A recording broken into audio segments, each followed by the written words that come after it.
All right. Happy Tuesday, everybody. I told you we had more Author Talk shorts to come. And right now I have a wonderful 12-day of page turner author. Bridgette Collins is joining me. She's going to be joining me and my crazy self on December 3rd at 7 p.m. Central. We're going to be talking about her books, holiday promotion, what you can kind of expect. So, Bridgette, tell me a little bit about what genre you write in and your book. So actually, my genre is self-help. In my early years, I started out writing a hybrid of fiction, nonfiction books. I was a fitness coach, and so I wrote three books along the lines of helping individuals to understand what's necessary to live healthier mind, body, and spirit.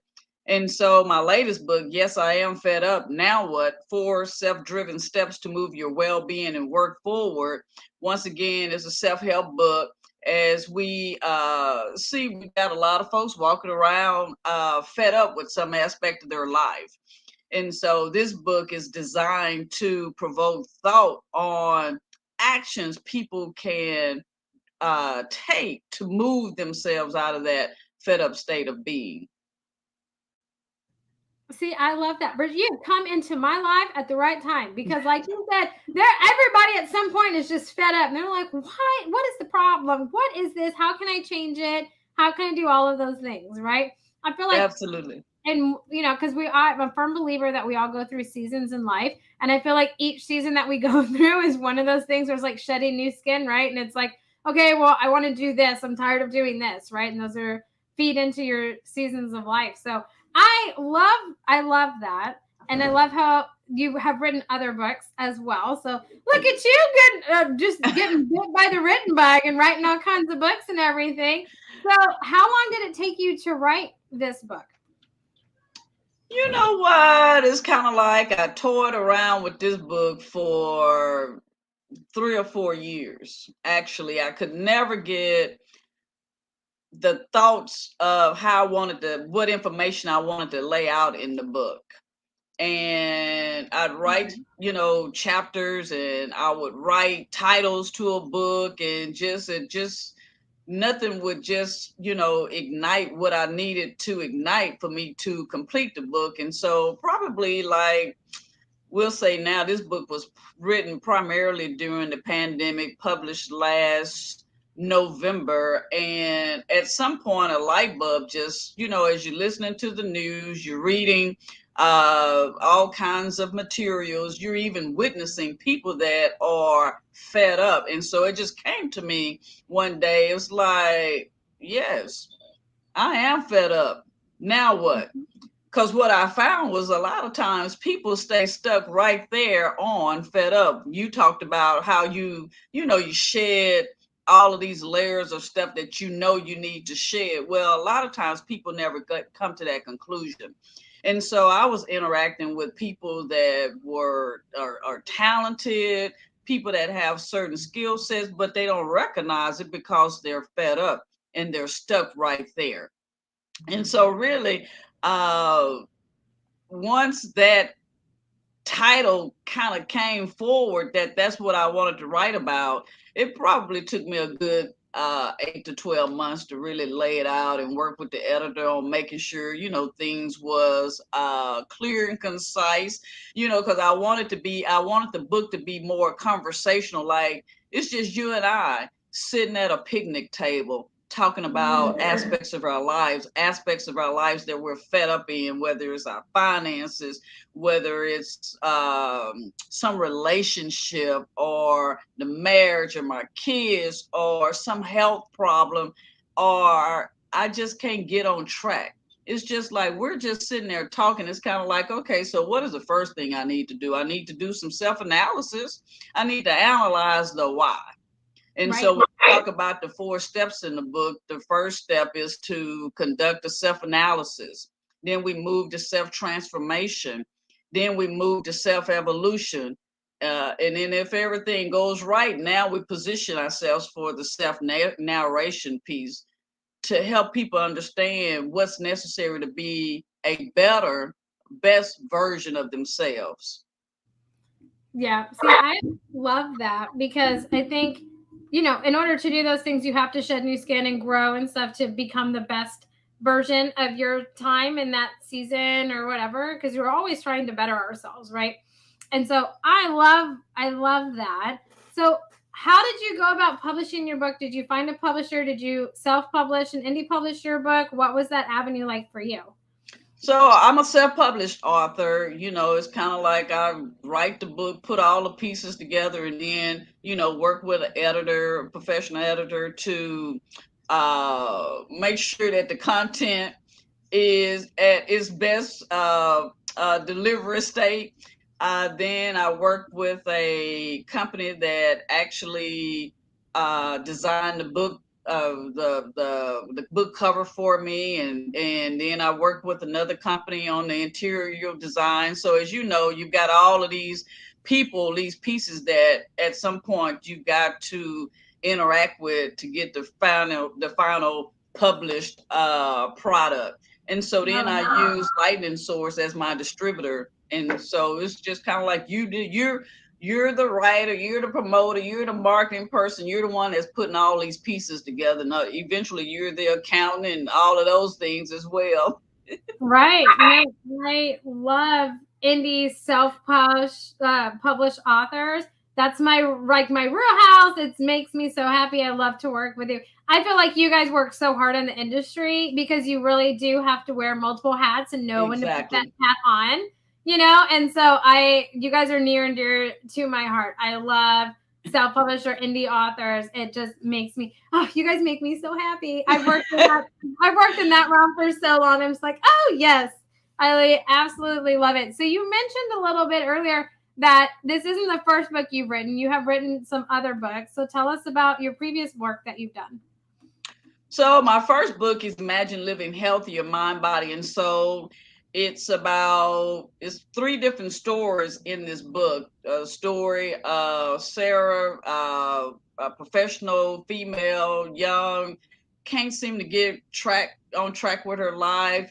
She's kind of like the happy hour alcohol consumer, even though she's at a high level in her corporate world, but she's unhappy with herself, her appearance. So she deals with how does she come into consciousness that it's time to make some changes in her life. In that same book, we've got the story of Todd, a businessman, very successful. Wife walks in one day and says, you know what, I don't want to be married to you anymore, and leaves him with the 3 kids. And so now he's distraught.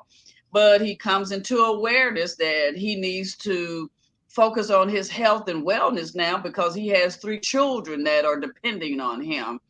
And so those are the kinds of stories that are in that book, as well as Destined to Live Healthier, Mind, Body, and Soul, and Broken in Plain Sight, a story of healing, truth, and love. And so all of those stories are a hybrid of, those books are a hybrid of fiction and nonfiction.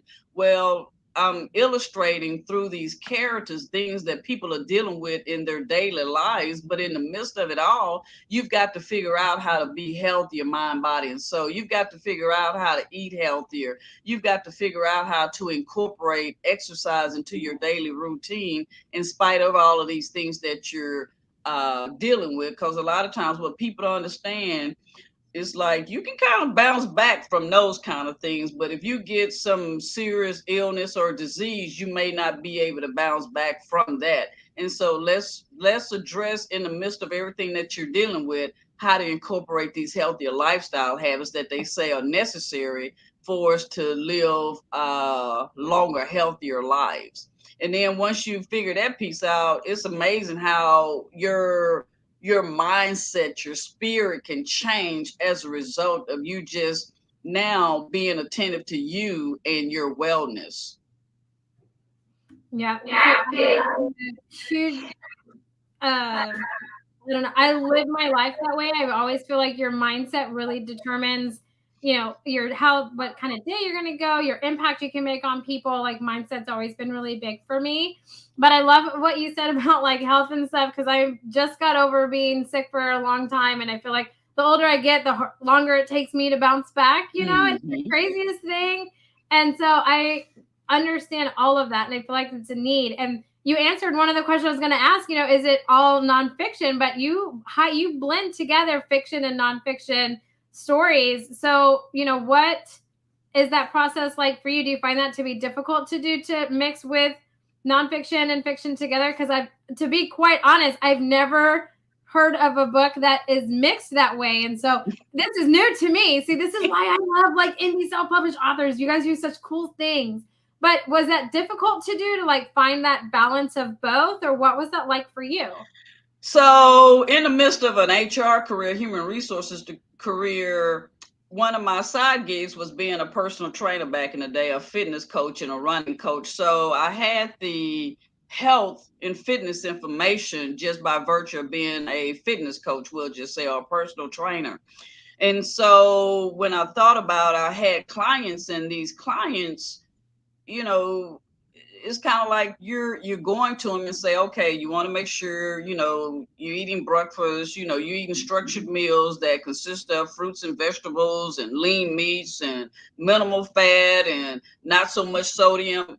It's kind of like you're telling them this, but sometimes that can be hard because of the personal things that are going on in their lives, right, or even the professional things, the boss that they just seemingly not getting along with in the workplace, and how that weighs on them. And you're trying to help them understand, but in the midst of that, you still got to do this. You got to incorporate healthier meals into your diet. Okay, so what does a fitness program look like for you? It could just be when you come home from a rough day at work, you just walk from your front door to the light pole at the end of the street. Do that several times. And so that's what I built into the storylines, that's how these characters were discovering how to incorporate healthier eating, healthier options in the midst of the things that were going on in their lives. It's kind of like Sarah, the corporate young lady in that first book, is kind of like, her and her girlfriends, they were always get together after work, happy hour. She'd end up home drunk. And, even though she was successful, she was unhappy. She still had these insecurities. She was overweight and she wasn't happy. And so throughout that chapter, Sarah discovers it's time for me to make some changes in my life. What does that look like for me? They say breakfast is the most important meal of the day. What kind of breakfast items do I like that I can incorporate? So all of these are things that Sarah is talking about, and in those that she's discovering in that chapter. It's kind of like, I know I need to start doing some exercise. The weight's not going to come off by itself. So what do I need to do? Do I need to hire a personal trainer? Let me start with that. And so what does that look like? Oh, he has me on the treadmill for 10, 15 minutes. That progresses over a period of time. Oh, you know what? Now maybe I want to run my first 5K or walk my first 5K event. Let me figure out what's going on in my area in terms of 5Ks, and so you get to see the characters discovering these options, right, to live healthier. And so, yeah, that's what those for earlier books. Now, Broken in Plain Sight, a story of healing, truth, and love, is Uncle Bert. He's been a politician all his life, and he's coming towards the end. And he never never had children, but his siblings had kids, and now he's determining who he's going to leave his wealth to.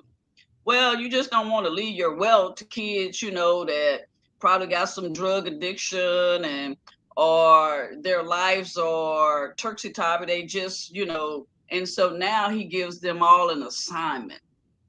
Okay. This is my expectations. And whoever fulfilled those expectations, once again, it's about health, fitness, and wellness, mind, body, and spirit, that's who he's ultimately going to leave his wealth to.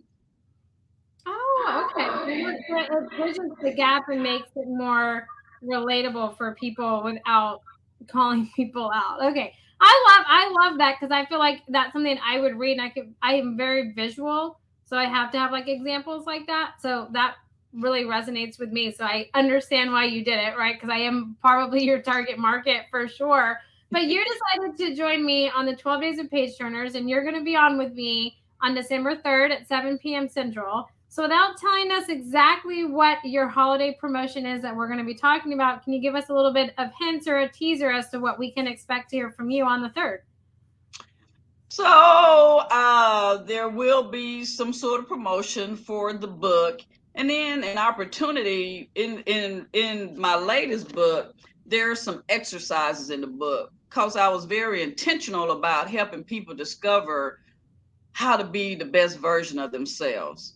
And so there will also be an opportunity to have a chat with me as they're going through the various exercises in the book, if they so choose, that they can reach out to me and have Bridgette Collins available to them to say, you know what, I like what you said in chapter 6 about doing XYZ. I'm trying to figure out what's the best way for me to incorporate that into my life. And once again, we're just having a conversation. We're not giving advice or anything. We're just provoking thought because it's different for everybody. The book just provides a guide in terms of what people options could look like, Right. but everybody's is going to be different. Right. And so let's chat and understand what that could possibly look like for you. Oh, okay. I love that. I don't think I have had an offer that included that with it, like one-on-one time with the author of it, almost like a sounding board, because sometimes you just need to vent it out to somebody else to get ideas sparked, or Exactly.